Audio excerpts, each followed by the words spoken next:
गोरी घमंडी ननंद की 4 काली भाभियां। सुमित्रा देवी की 4 बहू थी, जिनका नाम राधा, गायत्री, शोभा, नेहा था और चारों ही काली बहू थीं। बहुत ढूंढने के बाद भी उन्हें अपने बेटों के लिए गोरी बहू नहीं मिली थी। फिर चारों बेटों की शादी उन चारों काली बहू से हो जाती है।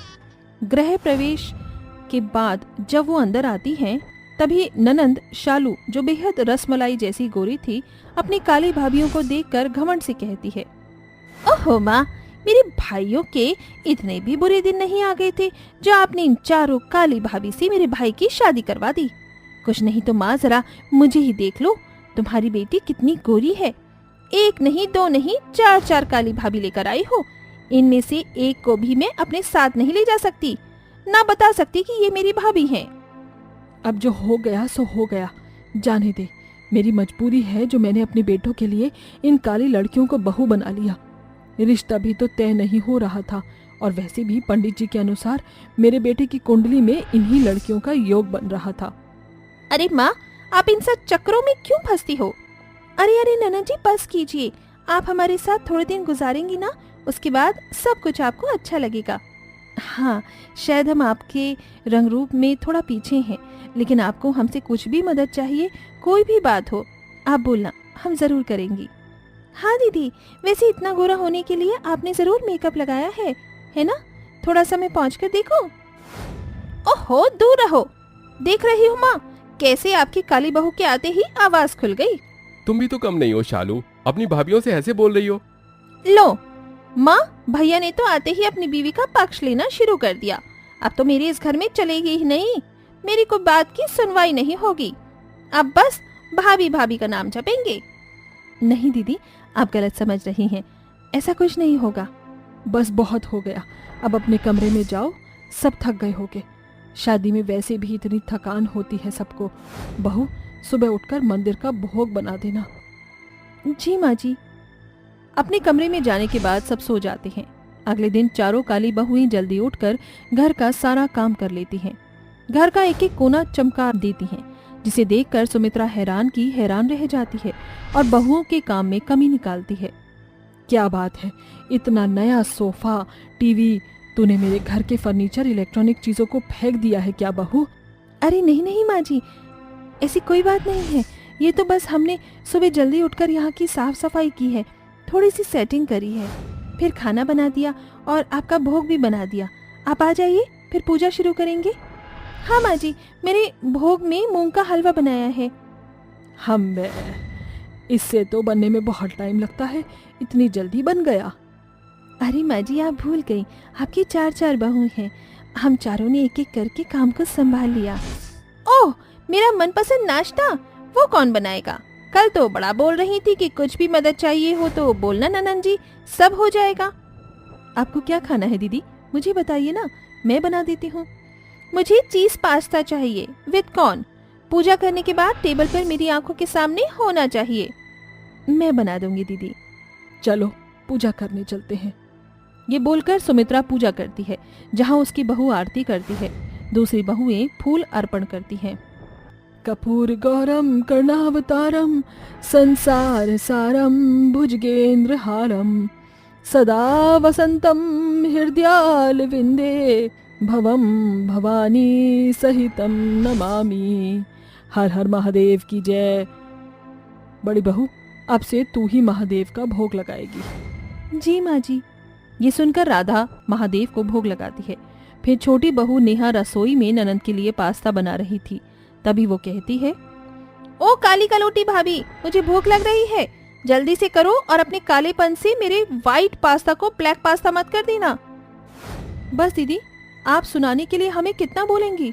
आप 2 मिनट और रुक जाइए, मैं बस बनाकर ही ला रही हूँ। कुछ देर बाद नेहा उसके सामने पास्ता बनाकर रखती है, जिसे खाकर शालू को अच्छा तो लगता है, लेकिन जानबूझकर सुनाती है, ऐसे बनता है पास्ता, इतना घटिया, ये तो मैं कुत्तों को भी नहीं खिलाऊं। तुम काली भाभीयों को कुछ आता जाता है या नहीं? गायत्री भाभी, जाकर मेरे कपड़े प्रेस कर दीजिए, मुझे कहीं जाना है। पिंक वाली ड्रेस बेड पर पड़ी है। जी दीदी, मैं अभी करती हूँ। ये सुनकर गायत्री अपनी ननंद के कपड़े प्रेस करती है। हे भगवान, कुकर की सीटी बज रही है, जाकर बंद कर देती हूँ, बाकी देवरानियां तो मार्केट गई हैं। प्रेस सीधी करके गायत्री चली जाती है।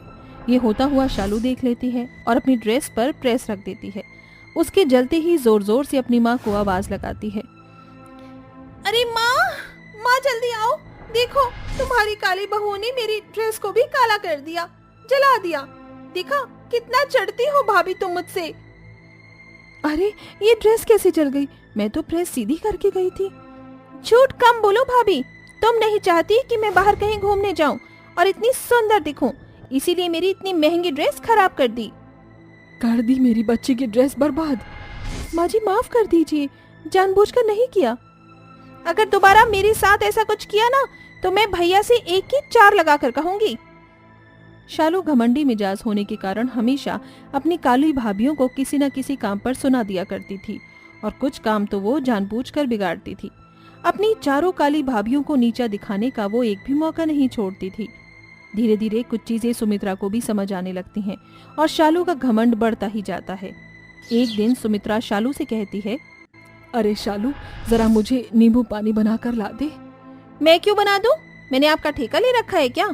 4 बेटों की काली बहू है, किसी से भी बोल दो। मुझे उनसे बोलना होता तो मैं उनसे कह देती ना। तू जानती है, हमेशा मैं तेरे हाथ का बना हुआ पीती हूँ, मुझे तेरा अच्छा लगता है। अपनी माँ को ये भी नहीं करके दे सकती क्या? नहीं, मुझे नहीं देना, मैं नौकर नहीं हूँ। मुझसे घर का काम मत करवाइए। खाना वाना बनाऊंगी तो अपनी भाभियों की तरह काली बन जाऊंगी और मुझे अपना गोरा रंग पसंद है। शर्म कर ले शालू, अपनी माँ के लिए तू ऐसा बोल रही है। कल को तेरी शादी होगी तो क्या अपने ससुराल में भी खाना नहीं बनाएगी? काम तो तुझे वहाँ भी करने होंगे और खाना बनाने में कौन काला पड़ जाता है? ओह, मुझे कोई शादी वादी नहीं करनी, मैं यहीं रहूंगी। मेरे भाई इतना कमाते हैं, पाल ही लेंगे मुझे मरते दम तक। शालू, इतना भी पैसों और खूबसूरती का घमंड नहीं होना चाहिए कि इसके आगे तुम्हें सही गलत भी दिखना बंद हो जाए। जानबूझकर तूने अपनी भाभियों को परेशान किया था ना? हाँ किया था। बोलो क्या करोगी? मैं तो अब भी ऐसा ही करूंगी। रोक सको तो रोक लो। नहीं शालू, तू ऐसा कुछ नहीं करेगी। मैं करूंगी। ये कहते कहते शालू सीढ़ियों से उतरती है। उसके पीछे पीछे सुमित्रा आती है और सीढ़ी से गिरकर बेहोश हो जाती है। आवाज सुनकर चारों बहू उसे इस हाल में देखकर फौरन हॉस्पिटल ले जाती हैं। भाभी, ये मुझसे क्या हो गया? मेरी वजह से माँ की ये हालत है। शांत हो जाओ दीदी, माँ जी ठीक हो जाएंगी। आपकी माताजी को होश आ गया है, आप उनसे मिल लीजिए। तभी सब सुमित्रा से मिलते हैं। माँ, मुझे माफ कर दो, मैं आपके इस हालत की जिम्मेदार हूँ। तू मुझसे बात मत कर, मैंने इतनी अहंकारी घमंडी बेटी को जन्म नहीं दिया है। माँ जी मान जाइए ना, दीदी को माफ कर दीजिए। कैसे माफ कर दूं? मेरी गोरी बेटी ने अपनी चारों काली भाभी को हमेशा सुनाया, हमेशा डांट पड़वाई मेरे से। तुम्हारे साथ बदसलूकी की, फिर भी तुम इसी का साथ दे रही हो। मेरे साथ जो किया सो किया। माँ, मैं अब से सुधर गई हूँ, कभी ऐसे नहीं करूँगी। काला गोरा कुछ नहीं होता। सच में मेरी चारों भाभी मेरा बहुत ख्याल रखती है। हाँ माँ जी, प्लीज माफ कर दीजिए हमारी खातिर। ठीक है, किया मैंने माफ। और अब से तू भी अपनी भाभियों के साथ काम में मदद करवाएगी और उनसे काम करना सीखेगी। जी माँ। इस तरह घमंडी ननंद को अपनी गलतियों का पछतावा हो जाता है और वो अपनी काली भाभियों के साथ घर के काम करके सीख जाती है और खुशी खुशी रहने लगते हैं।